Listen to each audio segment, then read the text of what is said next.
बढ़ाते हैं। और अब ये पैनल जो अब शुरू होने वाला है ये बहुत ज़्यादा खास है, महत्वपूर्ण है, क्योंकि ये आप सभी के स्वास्थ्य से जुड़ा हुआ मुद्दा है। जी हाँ, पंचकुला में ऐसे हॉस्पिटल्स जो कि आपको सुविधाएं देते हैं, कुछ भी तकलीफ हो, अच्छी से अच्छी तकनीकें जो हैं, स्वास्थ्य की नई नई तकनीकें आ रही हैं, वो यहाँ पर आप सभी के लिए लेके आते हैं ताकि कोई भी मुश्किल समय में सही इलाज, सही सलाह, सही दवाएं आप सभी तक पहुँच सकें। तो इसीलिए अगले कार्यक्रम के लिए मैं मंच पर बुलाना चाहूँगी डॉक्टर सुधांशु बुडाकोटी को, MD इंटरनल मेडिसिन और DM cardiology, Alchemist hospital. Sir, I request you कि अगले पैनल के लिए आप प्लीज़ स्टेज पर आएँ, और मैं अपनी सहयोगी सोनल से भी रिक्वेस्ट करूंगी कि अगले पैनल को आगे बढ़ाएं, उनसे बातचीत करें। और इस पैनल के माध्यम से मैं उम्मीद करूंगी कि लोगों को अपने स्वास्थ्य से जुड़े हुए कई डाउट्स, कई सवाल जो हैं वो क्लियर होंगे, और अच्छे टिप्स जो हैं वो भी हेल्दी टिप्स इस हेल्थ से जुड़े हुए पैनल से मिल पाएंगे। Over to you Sonal. बहुत शुक्रिया साक्षी। तो जैसा कि साक्षी ने बताया कि बहुत ही ज़रूरी और आपके लिए निश्चित तौर पर दिल का मामला है। हमारे साथ कार्डियोलॉजिस्ट हैं, और कार्डियोलॉजिस्ट से जब हम बात करते हैं आज के हालातों में, तो वो अपने आप में बहुत इंपॉर्टेंट हो जाता है, क्योंकि कार्डियो से रिलेटेड बहुत सारे क्वेश्चंस हमारे माइंड में होते हैं, बहुत सारी प्रॉब्लम्स हम फेस कर रहे होते हैं। बहुत बहुत स्वागत है सर आपका सबसे पहले हमारे इस सेशन में। Thank you. डॉक्टर सुधांशु, सबसे पहला सवाल मेरा यही है कि कार्डियोलॉजी को लेकर बहुत सारे लोगों के मन में भ्रम होते हैं, फिक्शंस होते हैं। तो मैं बहुत आसान शब्दों में इसकी शुरुआत ही वहीं से करूंगी कि आप कार्डियोलॉजी को ज़रा ब्रीफ करें हमें बहुत आसान शब्दों में। Ma'am, cardiology is nothing but मतलब हार्ट की डिजीज़ेस का ट्रीटमेंट है ना। अब हार्ट की डिजीज़ेस डिफरेंट टाइप की हैं, बहुत सारे किस्म की हैं। जैसे हार्ट मल्टीपल चीज़ों से बना है, जैसे हार्ट की नाड़ियाँ हैं, हार्ट के चेम्बर्स हैं, हार्ट के वॉल्व्स हैं, उनसे नसें निकलती हैं जो हमारी बॉडी में ब्लड सप्लाई करती है। मेन फंक्शन हार्ट का इज़ अ पंपिंग ऑर्गन, एक पंप करने वाला ऑर्गन है जो बॉडी के हर ऑर्गन को ब्लड पहुंचाता है, और ब्लड के थ्रू न्यूट्रिशन जाता है, ऑक्सीजन जाता है, बाकी न्यूट्रिएंट सप्लाई होते हैं। सो वो जो पंपिंग सिस्टम है, चाहे वो आर्टरीज हो गई, जो जैसे पानी के पाइप्स होते हैं, वो जो आर्टरीज को आप पाइप से कोरिलेट कर सकते हैं, वॉल्व्स हो गए जिसके थ्रू ब्लड आगे जाता है, वापस नहीं आता है, उसके चेम्बर्स हो गए, या वो जो पंपिंग ऑर्गन को it's a pumping organ, so every minute it is pumping, every second वो पंप कर रहा है, वो that is through electrical system. एक बेसिकली एक बैटरी है, बैटरी के वायर से जैसे हमें लाइट सप्लाई होता है, तो उसको पंप करने के लिए वो कनेक्शंस हैं, एक बैटरी के थ्रू वो रेगुलरली पंप कर रहा है। उसमें कोई प्रॉब्लम आ गया, या जो वो मसल है जिससे वो बना हुआ है, अगर उसको जो ब्लड सप्लाई, उसको अपना भी ब्लड चाहिए पंप करने के लिए, सो भगवान ने ऐसा बनाया है कि हमारे ऑर्गन को, कि हार्ट बाकी ऑर्गन्स के साथ साथ खुद को भी सप्लाई देता है। सो वो अगर वो जो ब्लड उसको खुद सप्लाई हो रहा है, उसमें कोई प्रॉब्लम आ गया, तो ये मल्टीपल तरीके हैं जिनसे हार्ट को प्रॉब्लम आती है। तो इसीलिए क्या होता है कि जब हार्ट की प्रॉब्लम आती है, डिफरेंट टाइप्स की आती है। अगर वॉल्व्स में प्रॉब्लम आ गई, वॉल्व की लीकेज हो सकती है, हार्ट के चेम्बर्स बड़े हो सकते हैं। ये बहुत बड़ा कंफ्यूजन होता है कि लोग रिकॉग्नाइज नहीं कर पाते। एग्जैक्टली। सो लोगों के लिए हार्ट का प्रॉब्लम एक ही है, लोग सोचते हैं कि हार्ट का प्रॉब्लम मीन्स हार्ट अटैक पड़ गया। सो बट जैसे when you go into the depth, जब आप पढ़ते हैं तो आपको पता चलता है कि डिफरेंट टाइप की प्रॉब्लम है। हार्ट की मसल्स वीक हो सकती हैं, हार्ट के वॉल्व्स में लीकेज हो सकती है, हार्ट को जो अपनी ब्लड सप्लाई है वो बंद हो सकती है, जिससे हार्ट अटैक पड़ सकता है। हार्ट के इलेक्ट्रिक कनेक्शंस जो हैं जिससे हार्ट पंप कर रहा है, वो प्रॉब्लम आ सकती है, तो हार्ट स्लो पंपिंग कर सकता है, या बंद भी हो सकता है ऑल टुगेदर।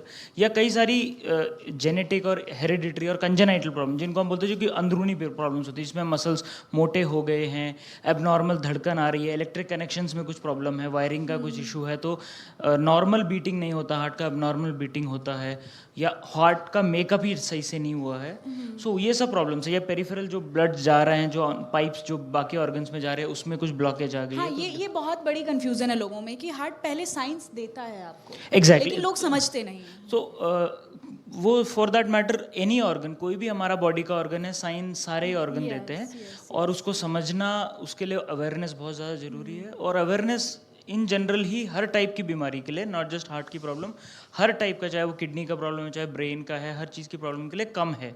तो हम लोग वी आर नॉट अवेयर, हम लोग एक्चुअली हेल्थ को हम उतना इंपॉर्टेंस दे ही नहीं पाते हैं, क्योंकि आजकल की रोज़मर्रा की ज़िंदगी में इतना भागम दौड़ी है, इतना काम है, कि हमारे लिए हेल्थ एक सेकेंडरी इशू बन जाता है, तो हम उसको उतनी इंपॉर्टेंस दे पाते हैं। इसलिए हम उसके बारे में टाइम नहीं निकाल के पढ़ भी नहीं पाते। लेकिन धीरे धीरे बहुत कंसर्न का विषय होता जा रहा है। हम देख रहे हैं कि हार्ट अटैक्स के जो मामले हैं वो बहुत तेज़ी के साथ बढ़ रहे हैं, और पिछले कुछ ईयर्स का आंकड़ा अगर हम उठाकर देखते हैं तो ये बहुत ही शॉकिंग भी है, हॉरिबल भी है कि कैसे अचानक से इतना इजाफा इन आंकड़ों में हुआ है। उसके पीछे लोग बहुत सारी बातें भी कह रहे हैं, कोरोना वैक्सीन को लेकर बातें कही जा रही हैं। मैं चाहूँगी कि जो आम जन के बीच में दुविधा है, भ्रम है, वो भी इस मंच से क्लियर होना चाहिए। बीइंग अ डॉक्टर, आप उस चीज़ को भी ज़रा थोड़ा हमें brief करें। मैम, किसी भी चीज़ का जो कारण है ना, ऑलवेज मल्टीफोल्ड होता है। So many reasons are there, बहुत सारे कारण हैं जिसकी वजह से ये प्रॉब्लम्स बढ़ रही है। इसका कोई एक कारण नहीं है। हमारा खान पान चेंज हो रहा है, हमारी लाइफ में स्ट्रेस बढ़ रहा है, हमारी हैबिट्स ख़राब हो रही हैं, हमारा जो वेस्टर्नाइजेशन ऑफ फूड है, वेस्टर्नाइजेशन ऑफ आवर हैबिट्स है, उसकी वजह से स्मोकिंग की हैबिट्स ख़राब हो रही हैं। उसके अलावा जो हमारे मिलावट हो रही है खाने में, पेस्टिसाइड्स, ये वो आप सुन ही रहे हैं, जिस वजह से हमारा फूड जो इंटेक, जो होलसम डाइट इंडियन फूड की है जो पहले हम खाते थे, वो चेंज हो गया। आजकल आप देखिए कि पीपल आर वो फास्ट फूड की तरफ जा रहे हैं, क्योंकि ऑब्वियसली टाइम कम हो गया है, स्ट्रेस बढ़ गया है, कहाँ आपके पास अब वो पहले जैसा समय नहीं रह गया कि आप घर पे अच्छे से आराम से खाना पका के खाएं। आप बाहर के ईटिंग जॉइंट्स बढ़ गए हैं, तो डिफरेंट टाइप के प्रोडक्ट्स हमारे खाने में ऐसे आ गए हैं कि जो नहीं होना चाहिए, जिसके लिए हमारी बॉडी बनी भी नहीं है। सो उस वजह से क्या वो भी हो गया है, प्लस रिपोर्टिंग बढ़ गई है। Obviously people are more aware. पहले होता था कि अगर किसी को कोई घर पे हार्ट की प्रॉब्लम हो गई तो हो जाता था, यंग लोगों में भी होती थी, पहले भी होती थी, इतनी नहीं थी, पर वो रिपोर्ट नहीं होता था क्योंकि हो गया, इतना मीडिया नहीं था, सोशल मीडिया नहीं तो था। आपको क्या लगता है कि रिपोर्टिंग बढ़ी है, मतलब ये आंकड़े भी बढ़े हैं, रिपोर्टिंग भी बढ़ी है। मैंने जैसे बताया मल्टीफोल्ड है।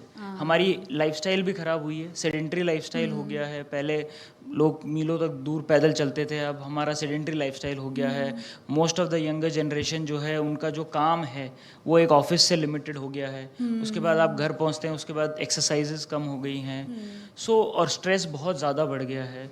तो ये सब चीज़ों की वजह से ना, स्ट्रेस की वजह से स्मोकिंग एंड ऑल, ड्रिंकिंग बहुत ज़्यादा बढ़ गया है, अनहेल्दी फूड हैबिट्स बढ़ गई हैं। तो ये मल्टी फोल्ड है ये सब। इसकी वजह से जो ओवरऑल जो है हार्ट की प्रॉब्लम्स में भी इजाफा हुआ है। आप देखेंगे कि ब्लड प्रेशर्स भी प्रॉब्लम्स बढ़ रही हैं, डायबिटीज़ बढ़ रहा है। सो इसकी वजह से other problems are also rising. So overall जो है हार्ट प्रॉब्लम बढ़ने का केवल ये रीज़न नहीं है कि रिपोर्टिंग बढ़ी है, या केवल ये रीज़न, कोई एक पर्टिकुलर रीज़न नहीं है, या कोरोना वैक्सीन की वजह से, बट देयर आर लोगों मल्टीपल। में अभी बहुत ज़्यादा बढ़ रहा है ये सब ना। एग्जैक्टली, क्योंकि हम वही देख रहे हैं कि पहले हम अब वीडियोस देख के बड़ा शॉकिंग लगता है कि चलते चलते लोग गिर जाते हैं, डांस करते करते लोग गिर रहे हैं। ये कुछ नया है। वही मैं जैसे आपको बता रहा हूँ कि ऐसा नहीं है कि पहले नहीं होता था, पहले भी होता था, अब शिफ्ट हो गया है। There is a paradigm shift, मतलब एक एज कम होती जा रही है। जो हार्ट प्रॉब्लम्स हम पहले 60-70 के आसपास देखते थे, वो अब हम 35, 40, 45 इस एज में देखने लगे हैं, 40, 45, 50 ईयर्स में देखने लग गए हैं। क्योंकि आप देखिए कि चाइल्डहुड ओबेसिटी बढ़ रही है, बच्चों में आप देखिए कि वजन ज़्यादा पाया जा रहा है। बच्चे अब आजकल घरों में सीमित हो गए, पहले बाहर जाते थे, खेलते थे, एक डिफरेंट सॉर्ट ऑफ एंटरटेनमेंट था। अब आजकल वीडियो गेम्स हो गए हैं, स्कूल का काम, उसके बाद घर पे रहना, बाहर खेलना कम हो गया है, ग्राउंड्स कम हो गए हैं। सो बहुत सारी चीज़ें हैं जो इसमें कंट्रीब्यूट करती हैं। हमारा खाना पीना आप देखिए, आजकल बच्चे पिज़्ज़ाज एंड ऑल, बर्गर्स, इस अच्छा चीज़ों पे डॉक्टर ध्यान देते हैं। सुधांशु, आपके पास बहुत सारे पेशेंट्स आते होंगे, बहुत सारी प्रॉब्लम्स लेकर आते होंगे हार्ट रिलेटेड। आप अपना एक्सपीरियंस ज़रा बताइए कि कैसी प्रॉब्लम्स ज़्यादा आ रही हैं। सो मैम, जो लास्ट 4-5 ईयर्स में मैंने नोटिस किया है, बहुत सारी चीज़ें हैं जो मतलब जिनको देख के हम कई बार शॉक हो जाते हैं। एक तो लोग जिस तरीके से अनअवेयर हैं, बेसिकली बहुत ज़्यादा मुझे लगता है एक अनमेट नीड है लोगों को अवेयर कराने की हार्ट प्रॉब्लम्स के बारे में। क्योंकि कई बार सबसे कॉमन जो मैं मेरी प्रैक्टिस में देखता हूँ कि लोग हमारे पास आते हैं हार्ट अटैक की प्रॉब्लम के साथ, और सबसे कॉमन सवाल लोगों का ये होता है कि डॉक्टर साहब, आज तक तो हमें कभी कोई प्रॉब्लम नहीं हुई है, सो अचानक से कैसे हार्ट अटैक आ गया, या आज तक हमने इतना हेल्दी लाइफस्टाइल जिया है, अचानक से कैसे हार्ट अटैक आ गया। सो वो एक बहुत मेरे को लगता है कि अब जब यहाँ पे हूँ, आई थिंक बहुत सारे लोग जो हमें देख रहे हैं, तो मैं बताना चाहूँगा कि हार्ट अटैक एक ऐसी प्रॉब्लम है जिसको ज़रूरी नहीं है कि आपको पहले पता चले, ज़रूरी नहीं है कि आपको पहले से कोई प्रॉब्लम हो तभी हार्ट अटैक एक it is definitely related to our habits. Sugar है, बीपी है, स्मोकिंग है, सेडेंट्री लाइफस्टाइल है, वज़न ज़्यादा है, इन सब के साथ भी रिलेटेड होता है। लेकिन एक एज रिलेटेड प्रोसेस भी है। जैसे अब एज बढ़ता है, आप 60-70 एज तक पहुंचते हैं, तो ये जो टाइम फेजेस आते हैं, उम्र के साथ साथ जो प्रॉब्लम्स आती हैं, उनको थोड़ा सा आप ब्रीफ करेंगे हमारे दर्शकों को, बीइंग अ डॉक्टर, कि कैसे अपने हार्ट का ख्याल रखें, क्योंकि जब हम बच्चे होते हैं या युवा अवस्था में होते हैं तब एक अलग शरीर का सिस्टम होता है, बड़े होते चले जाते हैं तो फिर अलग तरह की सो मैम प्रॉब्लम्स आती हैं। बच्चों के लिए तो आई वुड ओनली रिकमेंड कि पेरेंट्स के लिए कि भाई आप बच्चों को एक हेल्दी लाइफस्टाइल दें, जितना हो सके उनको एक होलसम डाइट दें जिसमें फ्रूट्स हों, वेजिटेबल्स हों, एक होल ग्रेन्स हों, अच्छा घर का खाना प्रमोट करें, उनको बाहर खेलने के लिए भेजें, एक हेल्दी एक्सरसाइज वगैरह, मतलब जैसे basically they should go out and play, कोई आउटडोर एक्टिविटीज़ के लिए प्रमोट करें, बच्चों को बोलें कि बाहर जाएं खेलें, वो बहुत ज़्यादा ज़रूरी है, चाहे वो स्कूल में कोई गेम खेलें, चाहे घर आके खेलें, चाहे स्विमिंग, साइकिलिंग वगैरह, कुछ भी एक एक्टिविटी बचपन से बच्चों में प्रमोट होनी चाहिए। चाइल्डहुड ओबेसिटी ना होने दें, और थोड़ा अगर कोई भी लगे, क्योंकि कई सारी ऐसी प्रॉब्लम्स हैं हार्ट की भी और इन जनरल भी जो बचपन से ही शुरू हो जाती हैं। आजकल चाइल्डहुड में हाइपरटेंशन भी बढ़ता जा रहा है, हम 25-30 ईयर्स में हाइपरटेंशन भी देख रहे हैं। सो वो एक्सेसिव इंटेक ऑफ सॉल्ट है। अब हमारे साथ हमारे खाने पीने में इतनी सारी चीज़ें हो गई जिसमें एक्सेसिव सॉल्ट है, तो उस वजह से जो ब्लड प्रेशर की प्रॉब्लम 40 के बाद हम देखते थे वो अब 25-30 ईयर्स में भी देख रहे हैं। सो पहले तो हमें ये प्रिवेंट करना चाहिए, हम एक हेल्दी लाइफस्टाइल कर लेके सॉल्ट वगैरह इंटेक कम करके, अगर नहीं भी है तो एटलीस्ट अगर कोई प्रॉब्लम है, कोई सांस का दिक्कत है, कोई चलने में दिक्कत आ रही है, छाती में दर्द है, या कोई हेडेक है क्रॉनिक, तो जो है अच्छा, बार एक चीज़ और नोटिस की है मैंने कि लोग थोड़ा प्रेशर डालते हैं बॉडी पे, लाइक जिम में बहुत सारे इस तरह के इंसिडेंट्स सामने आ रहे हैं, लोग हार्ट अटैक का शिकार हो रहे हैं। तो क्या आप अपने शरीर के साथ जब ज़्यादा ज़ोर ज़बरदस्ती करते हैं, क्योंकि हर शरीर का अपना एक नेचर होता है, वो एक रीज़न हो सकता है? Yes ma'am. सो ये बहुत लोग हमसे सवाल पूछते हैं कि क्या डॉक्टर साहब जिम में जाने से हार्ट की प्रॉब्लम्स बढ़ रही हैं। So basically I won't say कि गोइंग टू जिम से हार्ट प्रॉब्लम बढ़ रही है, it is unregulated gymming basically. So अब क्या है कि जिम्स बढ़ गए हैं, तो what we are seeing is कि कोई पर्टिकुलर मॉनिटरिंग नहीं है, कोई रेगुलेशन नहीं है। जो जिम में जा रहे हैं वो इतने साल तक सेडेंटरी लाइफस्टाइल के बाद suddenly they go to gym and suddenly they start doing a lot of exercise जो उनकी बॉडी नहीं बेयर कर पाती है। So over exercise you can say, strenuous exercise की वजह से क्या होता है कि कई बार ब्लड प्रेशर अनरेगुलेटेड बढ़ जाता है, या कोई ऐसी तो ऐसे कार्डियक लोगों को प्रॉब्लम क्या है। सजेस्ट करना चाहेंगे सो आप डॉक्टर? आई वुड सजेस्ट कि देखिए, जब if you are starting you planning to go to gym, तो आप पहले कुछ चीज़ें आपको ज़रूर पता होनी चाहिए कि आपकी फैमिली को हिस्ट्री तो नहीं है हार्ट प्रॉब्लम की, वेदर यू स्मोक और नॉट, आपको डायबिटीज़ तो नहीं है, आपका ब्लड प्रेशर क्या है।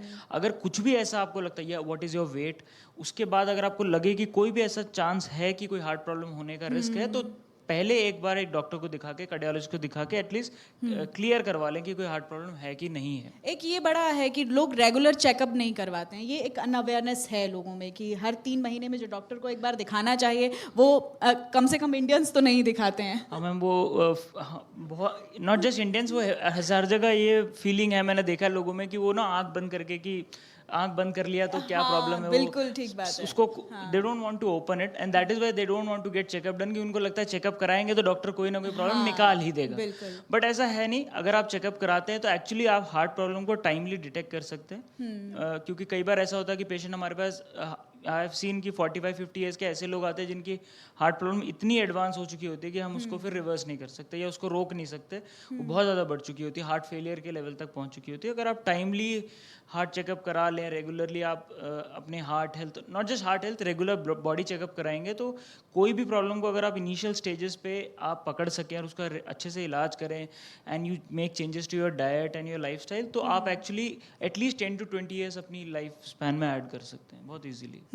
बच्चों में ये मामले बहुत बढ़ रहे हैं, बच्चों में दिल में छेद की बीमारी बहुत हो रही है आजकल, ये बहुत सारे केसेस में इजाफा हो रहा है, और पेरेंट्स हर संभव कोशिश कर रहे हैं, हॉस्पिटल्स लेके जाते हैं बच्चों को, बट स्टेज एक ऐसी होती है कि नहीं बचा पाते अपने बच्चे को। तो ऐसे लोगों को आप क्या कहना चाहेंगे जो इस तरह की बीमारी से ग्रस्त हैं, पेरेंट्स?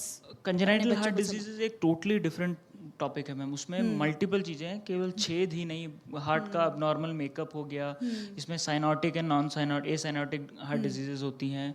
सो इसमें अब बहुत ज़्यादा एडवांसमेंट आ गए हैं, स्पेशली इंस्टीट्यूशनल लेवल पे। If you go to PGI, AIIMS and Medanta हो गया, या आप दिल्ली जाएंगे, या आप जैसे नारायण हृदयालय है साउथ में, और इवन इन ट्राई सिटी अब इम्प्रूव हो रहा है.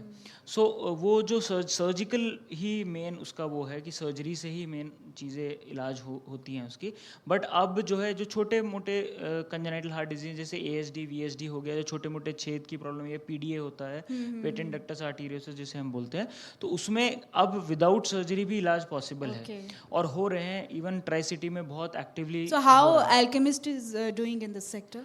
मैम अल्केमिस्ट में जो कार्डियोवास्कुलर साइंसेज हमारी टीम है वो धीरे धीरे बहुत बढ़ रही है. Already we have Alchemist and Ojas combined, we have team of 4 cardiologist and 5 cardiologist and 2 CT VS surgeons. पूरी कार्डियक एनेस्थेटिस्ट टीम है. We have CCU, CT VS, ICUs and जो भी काम ऑल ओवर इंडिया हो रहा है, ऑलमोस्ट एवरी काम हमारे पास अल्केमिस्ट में हो रहा है. And it's So very do you have enough equipments and all? या एवरीथिंग इज देयर, सब अवेलेबल है. पंचकुला के लोग इसीलिए इतना ट्रस्ट भी करते हैं हॉस्पिटल पे, इसीलिए. चलिए अल्केमिस्ट के लिए एक बार तालियां ज़रूर बजा दीजिए. देखिए बहुत निश्चित तौर पर हम देखते हैं कि अल्केमिस्ट के लिए एक ट्रस्ट फैक्टर है लोगों के भीतर. कोशिश होती है लोगों की कि अगर अल्केमिस्ट जाएंगे तो फिर हर जंग से जीत जाएंगे, चाहे स्वास्थ्य से संबंधित कोई दिक्कत हो. तो ये एक अच्छी बात है कि एक विश्वास, एक भरोसा किसी हॉस्पिटल पर अगर होता है उस इलाके में, तो ये लोगों के लिए भी अच्छा है. डॉक्टर सुधांशु, अभी हम इस चर्चा को आगे बढ़ाएं उससे पहले मैं चाहूँगी कि कुछ बहुत छोटे छोटे सवालों का जवाब आप दीजिए, क्योंकि एक डे रूटीन हमारा होता है, उसमें मॉर्निंग से लेकर इवनिंग तक हमारा एक टाइम टेबल होता है फूड का. तो अपने स्वास्थ्य को अच्छा रखने के लिए, अपने हार्ट को हेल्दी रखने के लिए कौन से ऐसे फूड्स को कंज्यूम किया जाए जो बेहतर हो सकते हैं? मैम एज आई सेड कि जैसे हम वो डाइट एडवाइस करते हैं which is full of fruits and vegetables. So whole grains जैसे हो गया आपका, you should take at least 3 to 4 servings of fruits and vegetables in a day. Whole grains के 3-4 सर्विंग्स लेना चाहिए.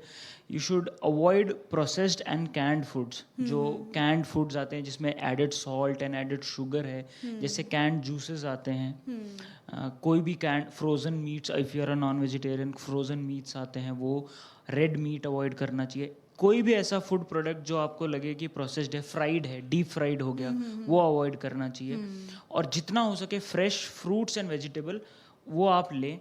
जितना हो सके लेग्यूम्स हो गया, नट्स हो गया, सीड्स हो गया, इस टाइप का. डेयरी प्रोडक्ट्स में try to take low fat dairy products. जितना कई लोगों को फूड एलर्जी होता है, उनको बहुत लेट पता चलता है कि उनको किसी फूड से एलर्जी है, and they are facing some problem. So जैसे कई लोगों को वीट एलर्जी है, सो वो वीट नहीं ले पाते. सो वो एक लैक्टोज इंटॉलरेंस है, वो नहीं ले पाते. And you can always, but most of the people will be comfortable with taking fruits and vegetables and grains, तो ले ही लेते हैं. सो वो when you are taking that, avoid refined sugars. जैसे हम बोलते हैं कि you should avoid refined sugars. Sugar as such is not very good for health.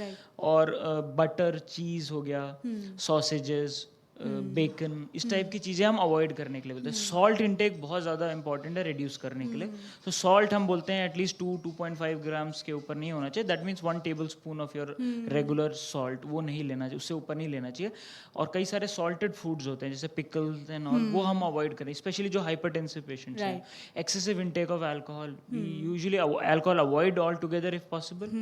If not at least moderation से ऊपर नहीं होना चाहिए. And smoking you should avoid all together.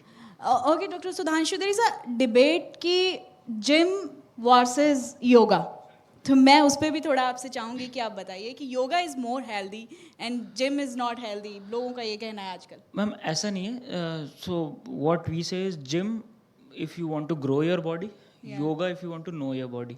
So yoga and gymming both are good if done in a particular way. Gym is more if you are doing under a trainer. आप किसी trainer के under properly graded exercises कर रहे हैं, slowly start करके you are doing it. आप aerobic exercises भी कर रहे हैं, आइसोमेट्रिक एक्सरसाइजेस कम कर रहे हैं, like lifting weight, excessive weights वगैरह नहीं लिफ्ट कर रहे हैं.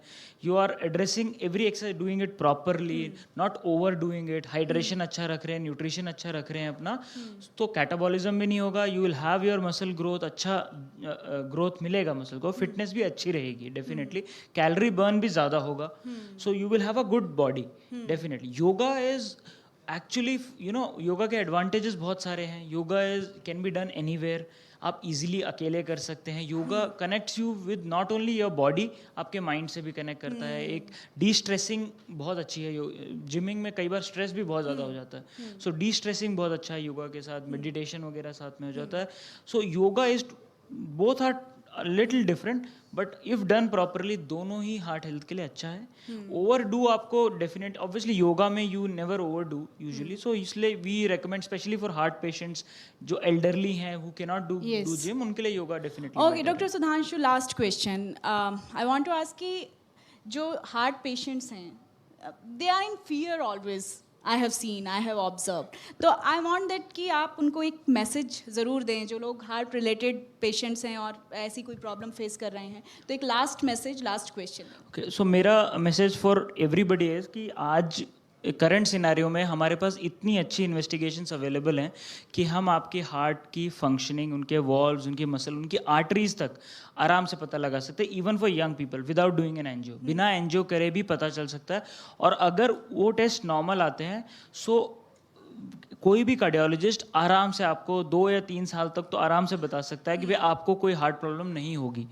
मतलब हमारे पास सीटी स्कैन्स एंड ऑल भी अवेलेबल हैं, सो दैट इसीलिए हार्ट पेशेंट्स को एक्चुअली डरने की ज़रूरत नहीं है। अगर आप प्रॉपर ट्रीटमेंट लेंगे तो आप ज़्यादा अवेयर होंगे अपने हार्ट की कंडीशन के बारे में, और आप बहुत ईजीली जो है कुछ भी कर सकते हैं। अगर आप, हमारे हार्ट पेशेंट्स हैं जो केदारनाथ, बद्रीनाथ हाइक पे जाते हैं, जो अमरनाथ यात्रा के लिए जाते हैं, so if you are more aware, आपको अपनी हार्ट की कंडीशन के बारे में प्रॉपर पता है, तो एक्चुअली आपका डर निकल जाएगा and you will be more comfortable. Thank you so much doctor Sudhanshu. तो doctor Sudhanshu and Alchemist hospital is giving you a trust कि आपको कोई इशू हेल्थ रिलेटेड अगर है तो Alchemist is there, doctor Sudhanshu is there for heart related issues. तो लोगों को डरने और घबराने की ज़रूरत नहीं है। वो कहते हैं ना कि डर के आगे जीत है, और ये तो दिल का मामला है। आपने गानों में ज़रूर सुना होगा दिल को, लेकिन दिल का ख्याल रखना कितना ज़रूरी है, ये शायरों के अलावा आपको बीइंग अ पेशेंट भी समझने की ज़रूरत है कि आप अपने दिल का बहुत बहुत ख्याल रखें, क्योंकि दिल अगर आपका स्वस्थ है तो आपकी बॉडी स्वस्थ है। इस सेशन में मेरे साथ इतना ही। हमारे इस कार्यक्रम का सिलसिला कारवां यूं ही चलता रहेगा। एक छोटा सा ब्रेक हम लेंगे।